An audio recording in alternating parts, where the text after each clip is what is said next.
اللہ کے نام سے شروع جو نہایت مہربان اور رحم والا ہے۔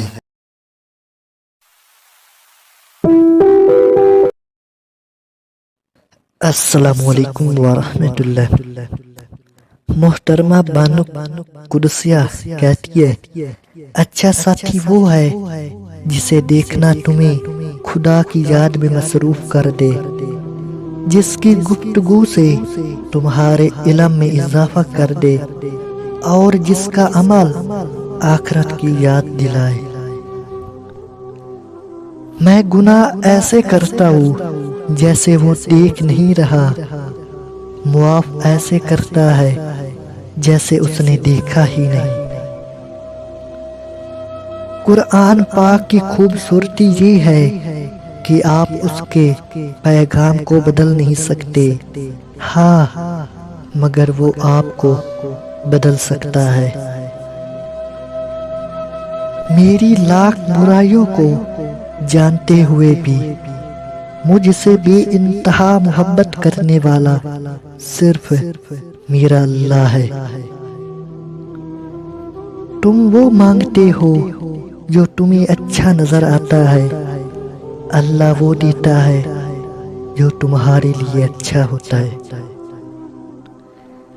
جب آپ تجربات سے بھر چکے ہوتے ہیں تو اس قدر بوڑھے بھی ہو چکے ہوتے ہیں کہ کوئی بھی آپ کے تجربات کو ملازمت نہیں دیتا۔ سب سے خطرناک ناراضگی وہ ہوتی ہے جس میں آپ کبھی اس شخص پر جتاتے نہیں کہ آپ ناراض ہیں۔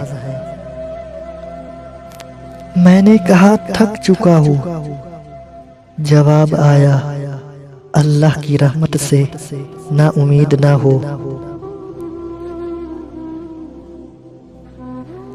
ہم تکلیف کے جس مقام پر بھی ہو، ہم سے آگے ضرور کچھ لوگ ہوتی ہیں، انہیں دیکھ کر ہمیں شکر کی لاٹھی تھام لینی چاہیے تاکہ راستہ سہولت سے کٹ سکے۔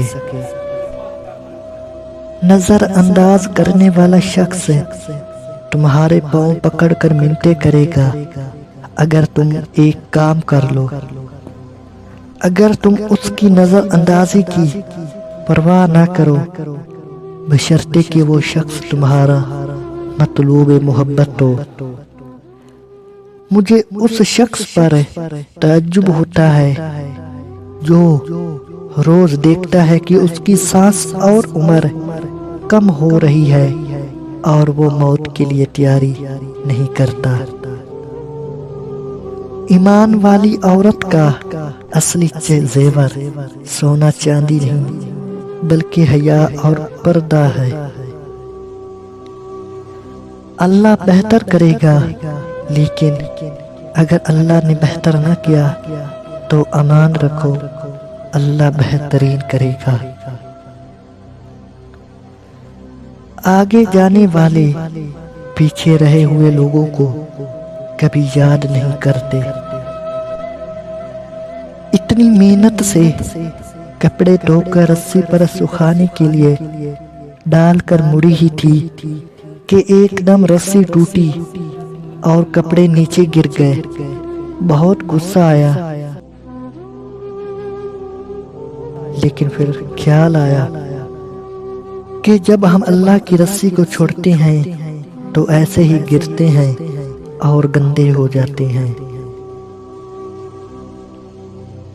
کوئی آپ سے محبت لینی آئے تو اسے محبت دینا، محبت سکھانی نہ لگ جانا۔ محبت دینے میں محبت ہے، محبت سکھانے میں نہیں۔ امید صرف اتنی روشنی رکھتی ہے کہ راہ دکھائی دیتی رہے، توقع ایسا الاؤ سلگاتی ہے کہ آنکھیں چندھیا جاتی ہے۔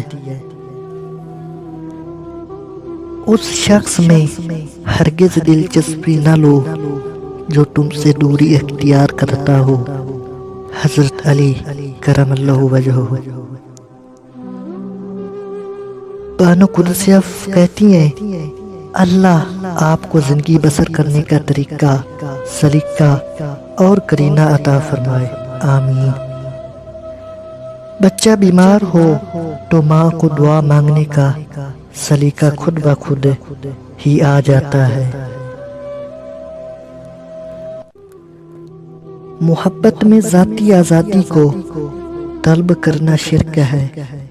بیک وقت دو افراد سے محبت نہیں کی جا سکتی، محبوب سے بھی اور اپنی ذات سے بھی۔ اس طرح سے محبت ایک طرح کی غلامی کا عمل ہے۔ جو لا حاصل ہو اس سے محبت نہیں، عشق ہوتا ہے۔ عورتوں کو ویسے بھی رشتوں کی پہچان کرنے میں دیر نہیں لگتی۔ ٹرین کے چند گھنٹوں کا سفر عمر بھر کا رشتہ بن جاتا ہے۔ ہسپتال میں ایک بار مرتبہ مریض کی عیادت کے بعد عورتیں سہیلیاں بن جاتی ہے۔ مرد بیچارے رشتوں کے معاملے میں کوڑ دماغ ہوتی ہیں۔ کبھی کبھی ساری عمر انہیں بھانجی اور بھتیجی میں فرق نہیں پتہ چلتا۔ ہیرو بھی ہیروئن تک پہنچنا چاہتا ہے اور ولن بھی صرف راستے کے انتخاب سے ایک ہیرو ٹھہرتا اور دوسرا ولن۔ بابا جی فرماتے ہیں، بیٹا سوچو وہ خوشبو کہاں تک جاتی ہوگی جو محمد مصطفیٰ صلی اللہ علیہ وسلم کی سانس مبارک سے نکلتی ہوگی۔ اگر ہمیں لوگوں کو سمجھنا ہے، اگر ہمیں لوگوں کی روحوں کے اندر گہرا اترنا ہے، تو میرا سب سے بڑا فرض یہ ہے کہ مجھے ان پر تنقید اور نکتہ چینی چھوڑنا ہوگی۔ جب آپ کسی آدمی پر تنقید کرنا چھوڑ دیتے ہیں، اس میں نقص نکلنا چھوڑ دیتے ہیں، تو وہ سارے کا سارا آپ کی سمجھ میں آنے لگتا ہے۔ اشفاق احمد فرماتی ہیں کہ میں نے اپنے بابا جی سے پوچھا، یہ بے چینی کیوں ہے؟ کیوں اتنی پریشانی ہے؟ کیوں ہم سکون قلب اور اطمینان کے ساتھ نہیں بیٹھ سکتے؟ تو انہوں نے کہا، دیکھو تم اپنی پریشانی کی